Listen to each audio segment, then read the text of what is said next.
Nākamgad atkal plāno tērēt 265 miljonus Rail Baltica projektam, kurš ir absolūti novecojis projekts, jo ātrums, ar kādu šis milzīgi dārgais vilciens brauks, patiesībā ir jau neatbilstoši mūsdienām. Piemēram, Ķīnā tāda distance, kāda ir starp Tallinu un Viļņu vilciens, parasts vilciens, nobrauc 2 stundās.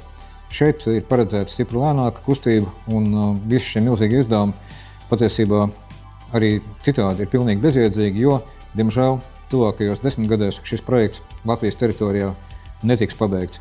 Ir pilnīgi skaidrs, ka redzot valsts finanšu dinamiku, ka Latvijas Republikai, diemžēl, nebūs naudas pat šādu projektu pabeigšanai.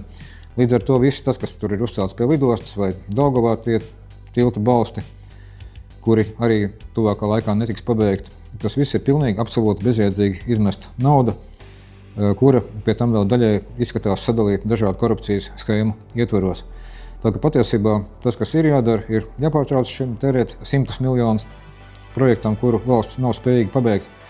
Un otrkārt, manuprāt, ir jāpaskatās uz Igaunijas piemēru, kur satiksmes ministrija patiesībā ir vienkārši departaments ekonomikas ministrijā, un tādā veidā satiksmes ministrija, tāpat kā klimata ministrija, ir 2 ministrijas, no kurām mēs varam ļoti ātri atbrīvoties, likvidēt viņas un ietaupīt daudzus miljonus valsts naudas, kas dot iespēju savukārt pazemināt nodokļus un izdarīt daudzas citas labas lietas, kas ir daudz vajadzīgākas par ieguldīšanu celtniecības projektos, kuras valsts nav spējīga pabeigt.